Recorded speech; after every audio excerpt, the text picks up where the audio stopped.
우리 옆에 분들과 웃는 얼굴로 인사하겠습니다. 잘 오셨습니다. 손을 꼭 잡아주시고 주님의 평강이 함께하기를 바랍니다. 인사하겠습니다. 지난주에는 삭개오 이야기를 함께 나눴습니다. 어린아이들부터 잘 알고 있는 삭개오 이야기. 과연 삭개오의 출발은 어디였을까라는 생각을 해봅니다. 히브리 공동체의 특징을 보면 한 사람의 잘못은 공동체가 책임을 지고 또한 한 사람의 어려움이 있으면 공동체가 책임을 지던 모습으로 하나님께서 부르셨죠. 삭개오가 세리장이고 부자라라고 했던 이 삭개오의 이야기 속에 또 하나의 표현은 마지막에 이 사람도 아브라함의 자손임이로다라고 하는 예수님의 선언이 나옵니다. 그 이야기는 삭개오는 이스라엘 가운데 있었지만 아브라함의 자손으로 인정받지 못했던 사람이라는 것을 보여주고 있죠. 삭개오가 삭개오 되도록 만든 것은 어찌 보면 이스라엘 그 히브리 공동체가 그를 제대로 돌보지 못함에서 출발합니다. 물론 그의 삶 속에서 자신의 성향과 여러 가지 문제가 있긴 했지만 그의 삶을 만들어낸 또 하나의 정황은 그 공동체가 그를 제대로 돌보지 못했음의 결과입니다. 그래서 그는 세리장이 되었고 또한 부자가 되었던 인물입니다. 공동체의 사랑 없음의 결과가 삭개오로 만들었던 것이죠. 그런 상황에서 예수님을 한 번이라도 보았으면 하는 기대감을 가지고 삭개오는 사람들 사이를 뚫고 여리고에 들어왔던 예수님을 만나고자 돌무화과 나무로 오르게 됩니다. 여리고의 세리장으로서 지위와 권세가 있었음에도 불구하고 그 창피함을 다 무릅쓰고 삭개오는 돌무화과 나무 위로 올라갑니다. 우리는 삭개오와 같은 그런 간절한 마음이 있어야 합니다.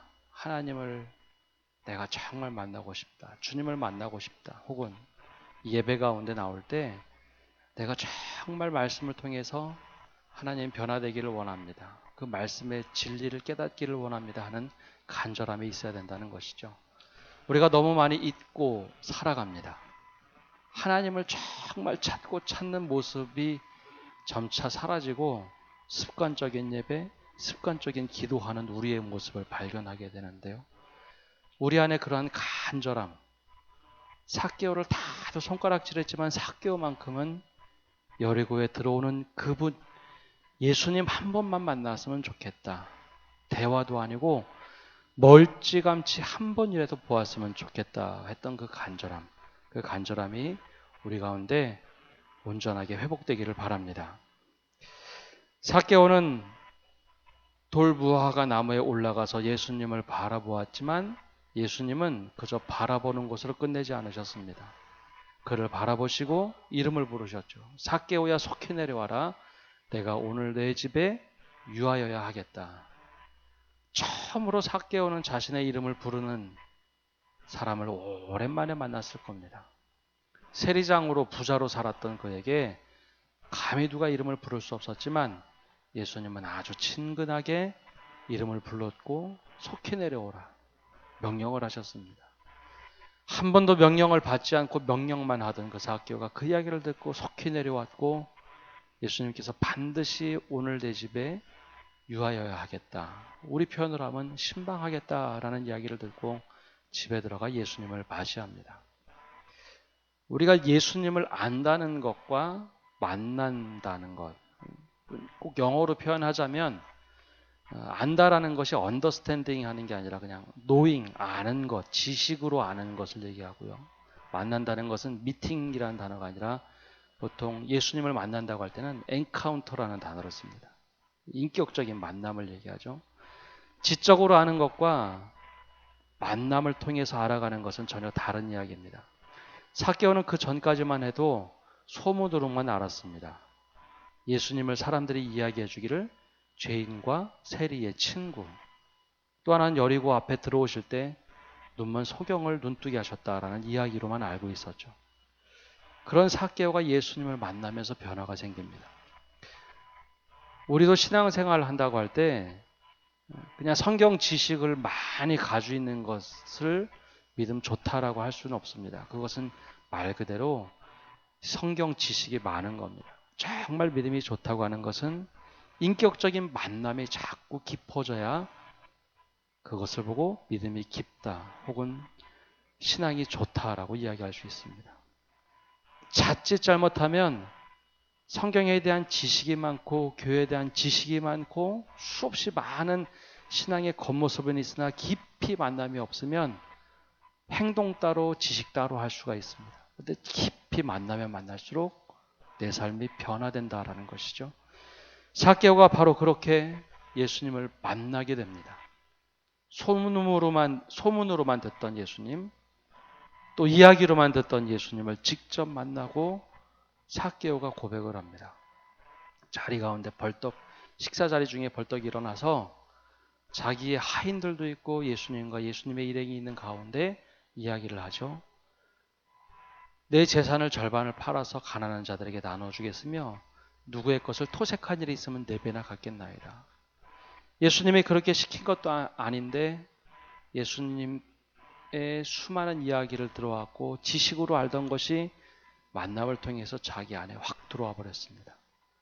예수님께서 그 집에 들어가신 것은 그냥 들어가신 것이 아니라 삭개오의 마음을 훅 하고 마음을 열고 들어가신 것이죠. 그러자 삭개오가 결단을 합니다. 내가 그렇게 하겠습니다. 말씀대로 하겠습니다. 사실 율법보다도 훨씬 더 삭개오는 파격적인 얘기를 했습니다. 누구 속인 일이 있다면 4배나 갚겠나이다. 보통 5분의 1 이자를 쳐서 갚으면 되지만 삭개오는 그러지 않았습니다. 내가 더 갚겠다라고 이야기를 하죠. 우리가 주님을 간절히 찾는 것에서부터 믿음이 시작돼야 합니다. 예배 시간도 습관적인 예배가 아니라 간절함이 있는 예배가 돼야 하고 찬양도 그냥 부르는 찬양이 아니라 정말 간절함을 가지고 찬양을 불러야 만남이 있습니다. 바로 우리 간절함이 있을 때 주님께서 내 간절함 속에 찾아오십니다. 말씀도 그렇고요. 인격적인 만남도 그렇습니다. 그럴 때 비로소 말씀이 내 안에 움직이기 시작하면 우리 삶의 변화가 옵니다. 예수님께서는 삭개오에게 마지막으로 말씀하십니다. 이 또한 아브라함의 자손이다 라고 이야기를 하죠. 근데 이야기가 여기서 끝나지 않습니다. 처음에 말씀드린 것처럼 삭개오의 출발은 공동체의 사랑 없음의 부재 속에서 시작이 됩니다. 예수님께서는 삭개오를 우리가 알고 있는 변화된 삭개오로 인정을 해주고 아브라함의 자손이다. 이 또한 하나님의 자녀다라고 인정을 해주셨지만 밖에는 수군거리는 군중이 여전히 남아 있습니다. 우리는 말씀을 묵상할 때 늘 삭개오가 되기를 원하고 삭개오와 같은 급격한 변화가 있기를 원합니다. 간절함으로 찾고 예수님이 나를 인정해 주시고 내가 변화되기를 원하죠. 그러나 말씀을 묵상하면 묵상할수록 우리의 모습은 삭개오에 가깝기보다는 군중으로 여전히 남아있는 우리들의 모습을 발견하게 됩니다. 군중은 삭개오를 과연 아브라함의 자손이다라고 선언한 예수님의 말씀을 그대로 받아들였을까요? 군중이 정말 바른 예수님의 제자가 되려면 삭개오를 아브라함의 자손으로 인정해 줄 때 진정한 예수님의 제자가 됩니다. 우리는 늘 삭개오가 되기를 원하지만 군중으로 남아있을 때가 훨씬 더 많습니다. 마치 예수님께서 비유로 들으셨던 것처럼 오랜 시절 방황하다가 다시 집으로 돌아왔던 동생, 그 동생을 환하게 맞이해주고 잔치를 벌이셨던 아버지, 동생과 아버지를 인정하지 못했던 첫째 아들, 이 세 모습 중에 우리는 둘째 아들이 되고 싶어서 방탕했지만 내가 돌아왔습니다. 그 고백을 하고자 자꾸 얘기하고 묵상하지만 오히려 교회 안에는 첫째 아들의 모습이 훨씬 더 많다는 겁니다. 이 또한 군중의 모습으로 남아있는 것과 같은 것이죠. 우리가 삭개오처럼 간절히 찾고 주님을 만나서 변화가 되어야 합니다. 그와 마찬가지로 동시에 우리 가운데 누군가 삭개의 모습이 있다면 삭개의 변화를 인정해 줄 수 있고 하나님의 자녀로 끌어안는 바로 그 사람, 군중이 되어야 합니다. 아니, 조금 더 나가서 보면 또 하나의 삭개오를 맞이해 줄 수 있는 믿음이 되어야 합니다. 바로 그 믿음을 가지고 살아갈 때 정말 우리 교회가 더욱더 건강하고 평강으로 넘치는 교회 되기를 간절히 바랍니다. 오늘 말씀으로 들어오고자 합니다. 스데반의 설교 중에 세 번째 인물인데요. 첫 번째는 스데반이 요셉 이야기를 시작했고, 아브라함 이야기를 시작해서 두 번째는 요셉, 오늘은 모세 이야기로 한번 넘어가 보고자 합니다. 모세가 등장하기까지 약 400년의 기간이 단 세 절을 통해서 흘러가 버립니다. 우리 17절부터 19절까지 말씀 함께 읽어보겠습니다. 하나님이 아브라함에게 약속하신 때가 가까움에 이스라엘 백성 요셉을 알지 못하는 새 임금이 애굽 왕위에 오르매 우리가 우리 족속에게 교활한 방법을 써서 조상들을 괴롭게 하여 그 어린 아이들을 내버려 살지 못하게 하려 할세. 17절에서 19절까지의 기간은 약 350년, 한 360년가량이 지나가던 시절입니다. 이스라엘이 애굽에서 400년간 종살이 하는데 이 기간은 모세가 태어날 때쯤이니 약 440년에서 60년 사이가 360년 정도가 흘러갔던 시기죠. 성경은 시간에 따라서 분량이 기록되어 있지 않습니다. 중요한 사건별로 말씀이 기록되어 있죠. 그래서 말라기에서 신약성경 마태복음 한 장 넘어가는데 400년이 흘러가고 오늘 말씀도 17절에서 19절까지 넘어가는데 300년이라는 시간이 흘러갑니다. 이 기간 동안에 70명의 이스라엘, 즉 요셉의 식구들이 왔다가 70명이 왔다가 이 어간이 흘러가면서 60만 명의 사람으로 늘어나게 됩니다. 애굽에서 소수민족이지만 가장 번화한 민족으로, 번성한 민족으로 살아갔던 그들이 이제는 위협이 되기 시작합니다. 요셉이 총리로 있었던 기록들을 기억하고 있는 왕들, 바로 왕들은 이 히브리인들에 대해서 우대를 했지만 점차적으로 흘러가면서 히브리인들이 똑똑하였고 또 건장했기에 이들을 죽여서 후환을 없애자, 즉 아들들, 남자아이들을 죽여서 후환을 없애자라는 결정을 하게 되죠. 이 당시 문화는 애굽이 스핑크스 그리고 피라밋을 만들던 시대입니다. 이집트에서 가장 찬란한 문명을 이루고 있던 시절이 바로 이 시기입니다.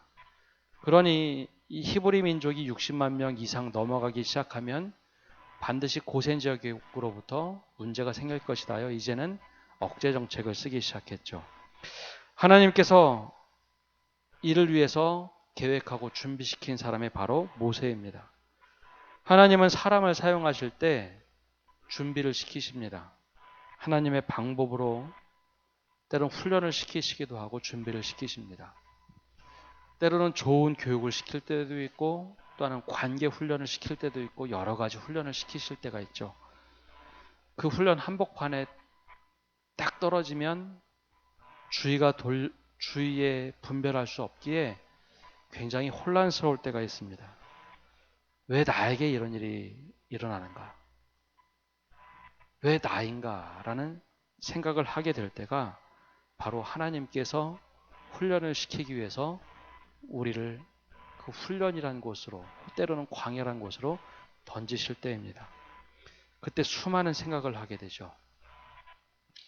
하나님의 사람 아브라함도 그런 여정을 겪었고 바로 앞에 나왔던 요셉도 그랬습니다. 이들 모두는 하나님께 훈련받았던 사람들입니다. 이 훈련 속에 있을 때 우리가 물어봐야 될 것은 하나님의 섭리입니다. 일반적으로 이 어려운 상황이나 그런 환경 속에 던져지면 왜 나에게만 이런 일이 있습니까? 라는 질문을 던지죠. 최근에 그 김동호 목사님이 암투병을 하면서 요즘에 글을 올리기 시작했는데요. 비슷한 얘기를 올린 적이 있습니다. 왜 나에게 이런 일이 생겼습니까? 라는 질문을 하는 자신을 발견하게 됐다. 그러면서 다시 한번 이야기했던 것이 이제는 우리가 질문이 바뀌어야 된다라고 이야기합니다. 저도 공감을 하는데요. 내가 정말 어려운 상황, 내가 예측하지 못한 상황에 던져지면 왜 나에게 이런 일이 생겼습니까? 라는 질문에서 바꿔야 합니다. 주님, 제가 그러면 지금 무엇을 하기를 원하십니까? 주님, 지금 내가 어떻게 해야겠습니까? 지금 내가 이 자리에서 어떤 자세를 취하겠습니까? 라는 것이죠. 되게 왜 나에게? 라는 질문을 던집니다. 그러다 보면 해결이 되지 않죠. 그럼 하나님 존재도 또 때로는 잃어버리기 쉽습니다. 그러나 그때 주님, 내가 어떻게 해야 되겠습니까? 주님, 내가 이 상황에서 내가 무엇을 해야겠습니까? 나에게 이 상황을 보여주신 섭리를 깨닫게 해달라고 물어야 합니다. 그리고 주님의 음성을 들어야 합니다. 모세의 삶 속에 40년 단위로 세 번의 큰 변곡점이 생기죠. 그 첫 번째는 모세가 왕실에서 귀족으로 자라는 삶이었습니다. 그는 히브리인으로 자라야만 했지만 말씀에 나오는 것처럼 부모가 그를 살리기 위해서 3개월 동안 데리고 있던 그를 구유에 넣어서 뼈보내죠. 그렇게 누이의 손길을 통해서 나일강에 떠나보낸 그는 바로의 공주의 손에 건짐을 받아서 왕실의 귀족으로 살게 됩니다. 즉 건짐을 받았다. 모세란 이름을 그때 갖게 되죠. 스데반은 모세를 이렇게 표현했습니다. 왕실 귀족으로 자랐던 그에게 22절의 말씀을 보면 모세가 애굽 사람의 모든 지혜를 배워 그의 말과 하는 일이 능하더라 라고 기록했습니다. 왕실에서 왕족으로 성장한다는 것은 지금 요즘의 특수교육화, 특별한 교육 받는 것과도 차원이 다른 교육이었습니다.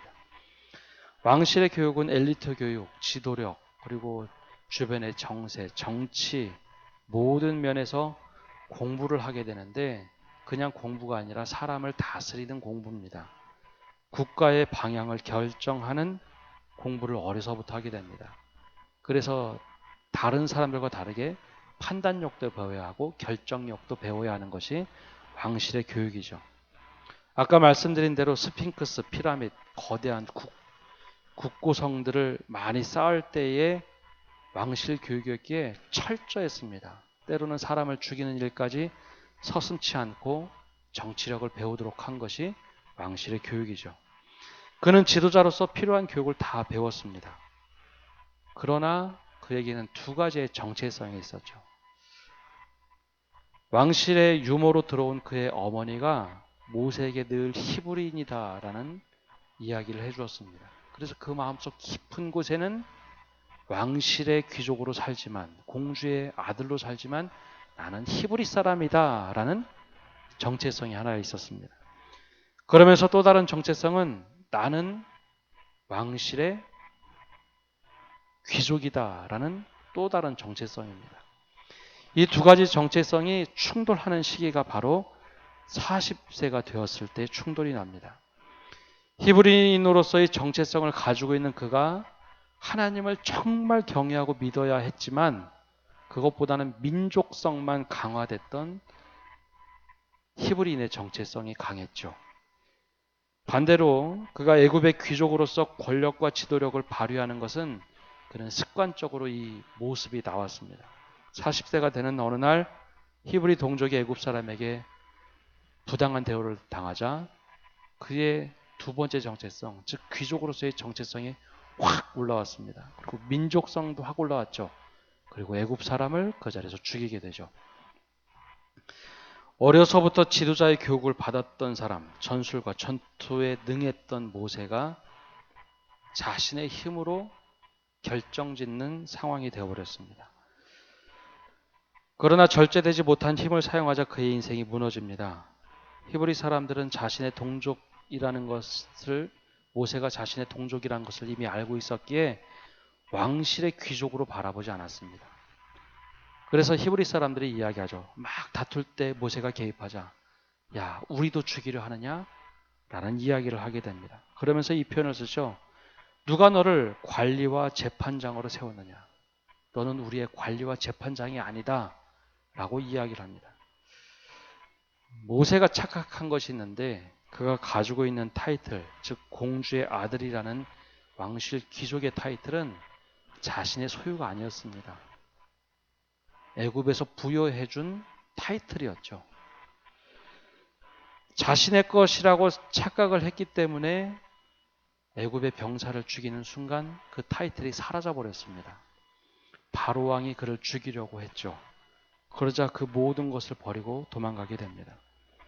사실 그에게는 정말 중요한 정체성 하나가 있었는데 절대 없어지지 않는 하나님의 사람이라는 정체성이 있었죠. 하나님께서는 그 정체성을 뺏는 분이 아닙니다. 하나님의 사람으로서의 정체성을 주었으나 다른 것은 다 잊어버리고 왕실의 귀족으로서 내 힘으로 할 수 있다라고만 생각을 하고 그 힘을 휘두른 결과 모든 것을 잃어버리게 되었습니다. 첫 번째 앞에 나온 모세의 일생을 통해서 우리에게 알려주는 것이 있는데요. 우리에게 주어진 직분이나 직책은 영원하지 않는다는 겁니다. 우리가 가지고 있는 모든 타이틀들은 어느 순간에 내려놓게 되어 있습니다. 그러나 그것을 가지고 있을 때 휘두르면 늘 문제가 생깁니다. 사실 이것은 정치뿐만 아니라 모든 곳에서 동일합니다. 어떤 직책이나 직분이나 지위를 이용한 선을 넘어가게 되면 그것은 늘 부작용과 문제를 일으키게 되죠. 특별히 그리스도인의 경우에는 삶의 주어가 주인이 내가 되기 시작하면 늘 문제가 됩니다. 인위적인 것, 내가 머리로 막 계산해서 하는 일들, 그것은 늘 부메랑으로 돌아오게 돼 있습니다. 내가 그렇게 하면 할수록 하나님의 개입하심이 사라져 버립니다. 내가 열심히 내 힘으로만 다 하려고 하면 하나님이 개입하고 싶어서도 갈등이 일어나기 때문에 하나님이 그저 바라보십니다. 그러면 우리가 착각할 때가 있는데 내 뜻대로 된다라는 것이죠. 한두 번 하면은 이것이 잘 된다고 생각합니다. 그러나 믿음의 사람들에게 있어서 내 뜻이라고 하는 것이 늘 결코 좋지 않은 결과를 만들어낸다는 것이죠. 지도자의 자리가 높으면 높을수록 늘 조심해야 합니다. 그건 저를 비롯해서 모든 사람이 마찬가지입니다. 주변 사람들이 잘한다고 칭찬할수록 조심해야 하는 것이 바로 착각하지 않기 위해서죠. 모세가 착각을 했습니다. 그 자리에서 그 지위를 갖고 하면 된다고 생각을 했죠. 하나님의 뜻이 중요했지만 자신의 뜻이 더 중요했습니다. 우리가 늘 이렇게 내 혈기를 부리거나 내 지식을 가지고 내 힘을 가지고 할 때 하나님보다 앞서 나갈 때 늘 문제를 일으킨다는 것을 기억해야 합니다. 그래서 그때 하나님의 뜻이 무엇인지 열심히 씨름하고 지혜를 구해야 합니다. 그렇게 실패를 경험해봤던 모세 두 번째 삶은 광야에서 자신을 돌아보는 시간으로 겸손한 삶을 살게 됩니다. 그 또한 40년입니다.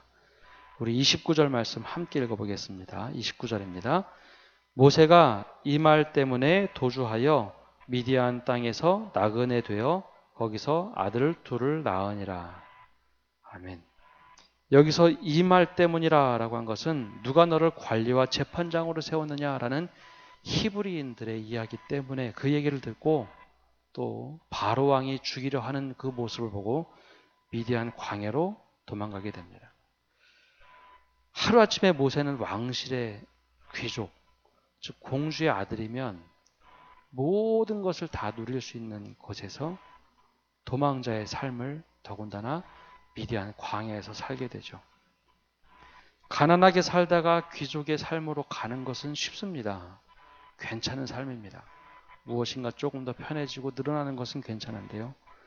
왕실의 일가로 살다가 아무것도 할 수 없는 도망자의 신세, 더군다나 광야로 내쫓김을 당해서 살아간다는 것은 굉장히 힘든 삶이죠. 미디안 땅으로 가서 나그네로서 베두인 같은 유목 생활을 하게 됩니다. 명령하는 삶에서 모든 것을 스스로 하는 삶으로 바뀌었습니다. 사람을 다스리던 사람에서 양을 치는 존재로 바뀌었죠. 광야에서 그가 지난 40년간 배웠던 것은 아무 소용이 없었습니다. 정치력도, 전투를 하는 방법도, 그리고 수많은 지혜들도, 모든 것이 아무 쓸모없는 지식이 되었죠. 과연 어땠을까요? 아마 처음 1년, 2년은 잠도 못 잤을 겁니다. 모든 것을 다 누리던 사람이 갑자기 밑바닥으로 떨어지면 그 충격만큼 심한 것이 없겠죠. 그것이 바로 광야 생활입니다. 하나님이 모세를 광야로 확 던져버리셨습니다. 오히려 그곳에서부터는 하나님을 의지하는 법을 배우기 시작합니다. 자연의 흐름에 따라 사는 법을 배웠죠. 물이 있으면 물이 있는 곳으로 가서 양을 쳐야 했고, 초막이 있는 곳에 있으면, 초지가 있는 곳에 양을 데려가서 양의 풀을 먹여야 했습니다. 어떤 곳이 어떤 지형을 가지고 있고 어떤 곳인지 자연의 순리를 파악하는 사람으로 변해버렸죠. 40년간 그가 첫 40년간 왕실의 교육을 받았다면, 두 번째는 광야에서 철저하게 하나님을 믿고 살아가는 겸손함을 배우기 시작합니다. 그리고 그 땅에서 가족을 얻게 됩니다. 아들 둘을 낳아서 키우게 되죠. 그 전까지만 하더라도 40세가 될 때만 하더라도 자기만 책임지면 됐습니다. 혈기를 부려도 뭐 상관이 없고 막 그랬지만, 광야의 삶은 이제 전혀 달라졌습니다. 가족을 책임지는 가장이 되었죠. 40년간 이제 소박한 삶을 살기 시작합니다. 얼마나 마음을 삭혔을까요? 왕실의 귀족에서 가나안 땅으로 들었을 때, 언젠가 신방을 했을 때 신방 요청을 한 분이 계셨습니다. 가게 확장을 한다고 신방 요청을 했죠. 신방을 가서 집사님 가게 가서 가게 확장에 대한 감사 예배를 드렸습니다. 그러면서 집사님이 예전에 있었던 간증을 꺼냈습니다. 제가 그 집사님을 만났을 때는 그 집사님은 학교에 납품하는 음식 납품을 하던 분이었습니다. 그래서 그렇게만 알고 있었죠. 처음에 조그맣게 시작해서 이제 가게를 조금 넓혔다고, 너무 감사하다고 예배를 드리며 눈물을 글썽거리며 이제 과거 이야기를 해주기 시작했습니다. 그 집사님은 IT 업계에서 그래도 꽤 중견기업의 사장이었습니다. 한국 프로그램 막 잘 나갈 때 게임을 만들어서 IT 게임 업계에서 50명의 직원이 있으면 굉장히 큰 회사입니다. 매출도 엄청난 회사였는데, 중국에 투자하고 게임 산업으로 진출을 했는데 중국의 저작권법이 잘 돼 있지 않아서 똑같은 복제 프로그램이 나오면서 그 큰 회사가 한 번에 무너진 거죠. 그래서 몇 년 동안 정신을 못 차리다가 누군가 이야기해 줬습니다. 유통업 때 해봤는데 이거 괜찮다. 한번 해보자. 그래서 또 50명의 사람을 데리고 관리하던 사장으로 살던 분이, 제가 처음 만났을 때는 트럭 1.5톤 트럭 하나 구입해서 그 납품을 했었죠. 생활이 완전히 바뀌어 버렸습니다. 그분이 출근하는 시간은 그 여집사님과 함께 새벽 1시에 출근을 해서 6시 반이면 꼭 학교에 납품을 하는 그런 일정이었죠. 그런데 그 집사님이 한참 그 과거에 있었던 이야기를 하면서 그런 얘기를 합니다. 지금은 몸이 고되고 아파도 마음이 너무 편합니다. 제가 사람이 된 것 같아요. 예전엔 그렇게 떵떵거리고 살 때는 몰랐는데 제가 사람이 된 것 같다고.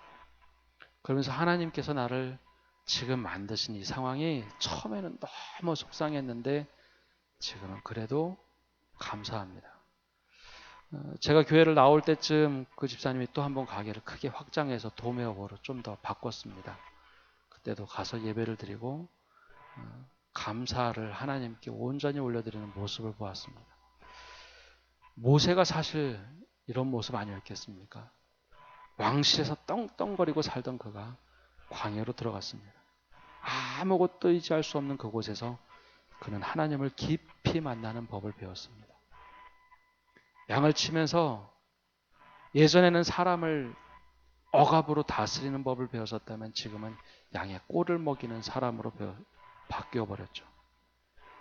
첫 번째 삶에서 하나님께서 부어주셨던 것은 바로 지식이었습니다. 그러나 두 번째는 겸손함과 지혜를 배우도록 했습니다. 첫 번째 지식이 엄청나게 많았다면 두 번째 40년 광야 시간은 그 지식이 지혜로 바뀌며 어떻게 활용할 것인가를 배웠던 시간입니다. 그리고 나서 80세가 된 노구를 다시 하나님이 부르시죠. 우리 30절 말씀 함께 읽어보겠습니다. 40년이 참에 천사가 시내산 광야 가시나무 떨기 불꽃 가운데서 그에게 보이거늘. 아멘. 이제 80세가 됐습니다. 이번에 변곡점은 첫 번째와 두 번째가 이제는 모두 통합되는 시기입니다. 건강도 사실 과거처럼 좋지 않고 내 힘으로 할 수 있는 것이 아무것도 없는 노인 모세를 하나님이 부르셨습니다. 그때 하나님은 불타는 떨기나무 속에서 이야기하기 시작합니다. 나는 내 조상의 하나님, 즉 아브라함과 이삭과 야곱의 하나님이라. 이 말은 그냥 너의 조상의 하나님이다 라는 것이 아니라 너희 조상에게 약속해 주었던 것을 나는 지금 기억하고 있고 너에게 다시 약속을 갱신하려고 너를 불렀다라는 뜻입니다. 내 조상에게 약속했던 것을 내가 다시 너를 불러서 그 약속을 이제는 성취하겠다라는 것이죠. 내 발에서 신을 벗으라 말씀하시고 34절에 이렇게 말씀하십니다. 내 백성이 애굽에서 괴로움 받음을 내가 확실히 보고 그 탄식하는 소리를 듣고 그들을 구원하려고 내려왔노니 이제 내가 너를 애굽으로 보내리라 하시니라. 아멘. 이 말씀 누구보다도 잘하는 사람 아닙니까? 하나님께서 탄식하는 소리를 들으셨다라고 했는데 모세는 역사의 한복판에서 이스라엘 사람들이 탄식하는 소리를 듣던 사람입니다. 그 소리를 듣고 내가 해보겠다라고 자기 힘을 썼던 사람이 모세였습니다.